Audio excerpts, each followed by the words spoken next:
Hello there. I'm Guildmaster Dan, and welcome to the Fourth Wall. Today, we're going to be talking about plagues.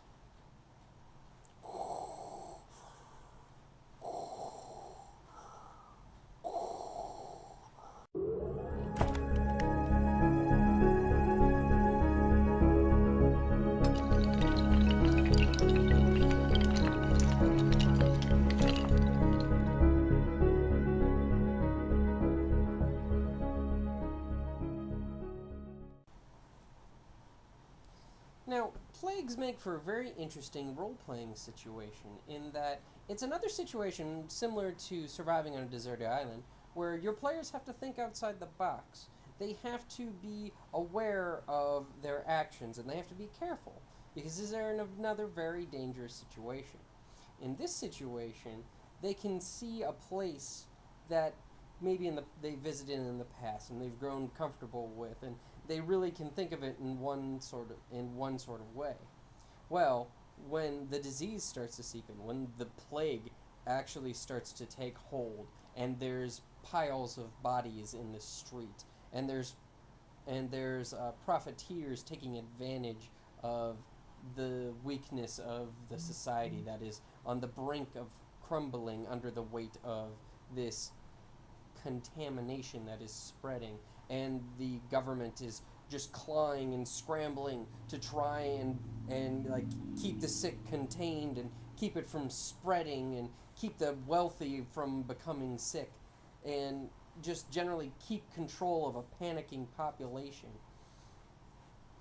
It becomes very interesting. And on top of that, it's a great way to play a post-apocalyptic game if you're not currently playing in one. But the interesting thing is, this is a problem that your players are going to have to deal with that cannot be solved by killing things. It's a disease. You cannot, well, you can kill a disease, but your players cannot kill a disease with a gun or a sword. They have to approach it from a different perspective. And this is Texas. Texas doesn't want to be on camera.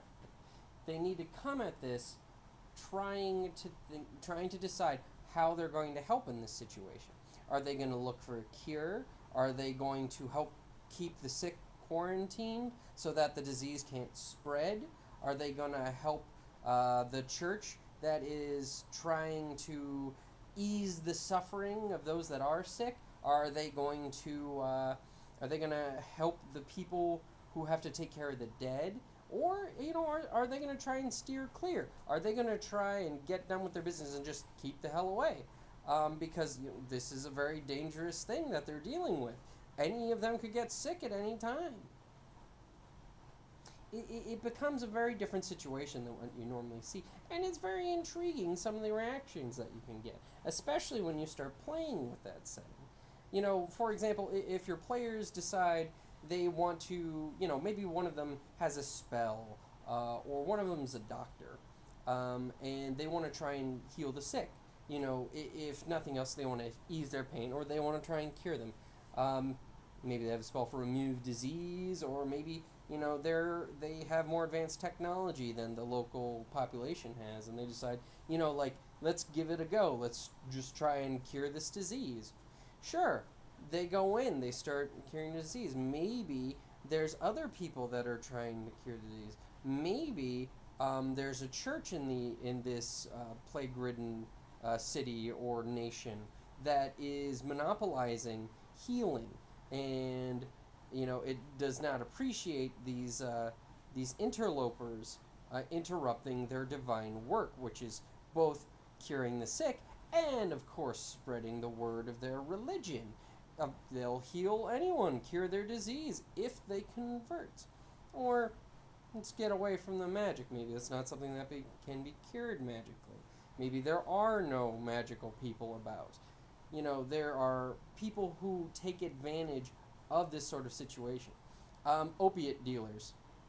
That's a great way to ease pain, and people who are panicked and in pain will go at them at droves. And they're not really helping the situation at all. They're just getting an advantage of it. And that's certainly an evil act, taking advantage of the weak so you can line your pockets. The players could try and, take down these profiteers. Well, that brings up an interesting situation. They're bringing down these obviously despicable people, but they're also doing it at somewhat to the expense of the people they're taking advantage of. Sure, you're getting rid of the drug dealer, but these sick people need that to keep from feeling the horrid pain that they feel right up until they die. Or you have the government. You have the local government that's trying to keep things quarantined, trying to keep other people out, and they're having a really hard time doing that and keeping the order because the population is panicking. Nobody trusts anybody. People are going into seclusion. And you just have all these different groups that are handling this vast, this slow cataclysm a different way. And it makes for a very interesting setting for your players to deal with. And there's certain things you can do to make this even more authentic or exciting for your players. If you decide you would like to give this situation a try, maybe you want to play in a post-apocalyptic setting, but you don't want to change games, or maybe you just want to see how your players handle this sort of situation. Well, I do have some advice. The first is look at the disease. Come up with your rules for the disease. How is a disease spread? What are its symptoms? How long can a victim display these symptoms before it kills them? How does it actually kill them? Is there any medicine? If there is medicine, I would recommend that there is no cure. Mainly because if there is a cure, it makes it very difficult to get this feeling of oppression and paranoia and panic in an entire populace. If there is a cure available, it needs to be extremely rare. For example, the church example I gave before, there should be only one person in that entire group that's capable of curing people, which would really give that church an advantage where, now they have a prophet, and the prophet is able to cast miracles on the sick. It needs to be rare so that it gives some gravity to what a cure actually means during a plague. But again, I would say forego the cure. I would also suggest don't make the disease supernatural by nature. Don't let it be zombies. Don't let it be supernatural. Because something that you want to eventually dawn on your players in this situation, in this setting, is that this is a real damn thing. Disease is real. Outbreaks have happened many times in the history of man. And sickness is just something that can happen to them. An outbreak, a plague, is something that can happen. And the horror that can dawn on your players, the empathy that will correspond with their character, is just priceless. And on top of that, it'll build the paranoia that your characters are naturally going to start feeling as they see people sick.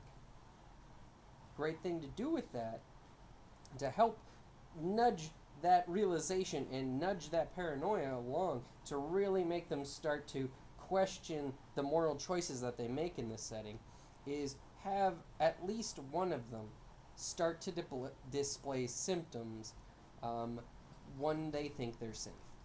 Let them start dealing with the situation, and maybe they're sure of what route they're taking, and then when they're sure of something, when they feel that they're safely on a route or that they're safe from the disease, have at least one of them start showing symptoms. Now, that just kicks up the engagement a ton, increases the paranoia, increases the agency of everything that they're doing, and can make when you're going to build your setting for the plague, I would recommend watching some movies. There were a lot of great disease movies in the 90s because it was popular at the time, that type of story anyway. Or one movie I can highly recommend is Contagion from 2011. That's a great story that deals with a mass outbreak of a disease. Give those a watch and see what sort of behaviors and groups and characters kind of arise out of those sorts of situations.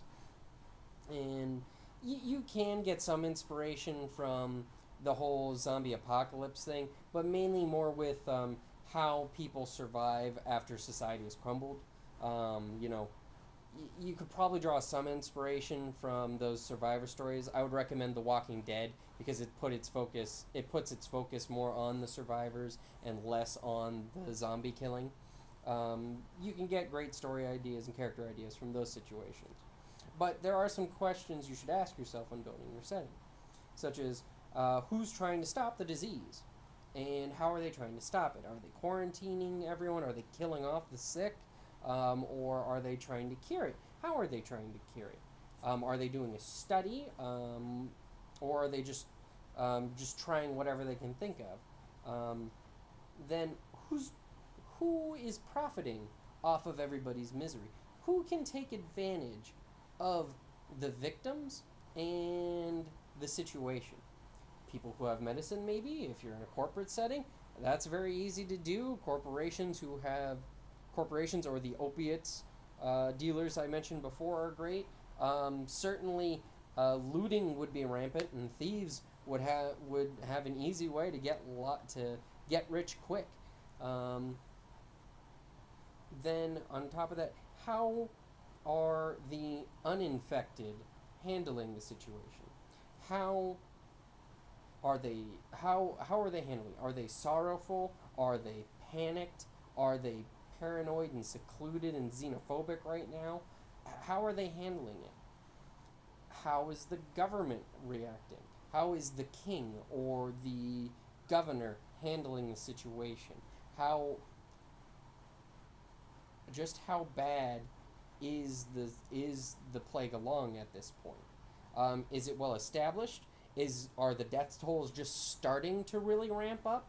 Where are your players entering into the course of the plague? These are questions you want to ask yourself when you're building your setting, and the questions before when you're building your disease. If you decide you want to give a plague a try in your game, I would recommend just don't do it lightly, because just like with the survival situation we talked about in the last Just a Brick, this is a very dangerous, if intriguing situation you're going to be putting your players into. I mean, you're essentially taking a part of your world and consigning it to almost certain doom. The plague may end up being cured before the end, but a lot of people in your world are going to die before it gets there. And if you do take my suggestion about giving the symptoms to the players, you're liable to lose a player or two. By no means should they be immune to the disease, because otherwise they won't feel the danger, dread, and panic and the moral conundrums that they would have otherwise with the situation. But, there are a lot of things to consider with this sort of setting. I know I might not have mentioned something for a sci-fi setting or a fantasy setting that might be unique to your game. I know I didn't even touch the Warhammer Fantasy role-playing games or the Warhammer 40,000 role-playing games, because there actually is something physical that you can fight when it comes to a plague in the form of Nurgle or the Horned Rat, as opposed to, say, disease just being a disease and just being like a slow cataclysm that your players might not actually be able to solve, but they just have to deal with. The point is, there are a lot of aspects when it comes to running a plague in your game. If there's something you wanted to add, or if you disagreed with something I had to say, please feel free to leave a comment below. Please like, share, and subscribe so we can keep the conversation going. And as always, thank you for watching, and we'll see you next time.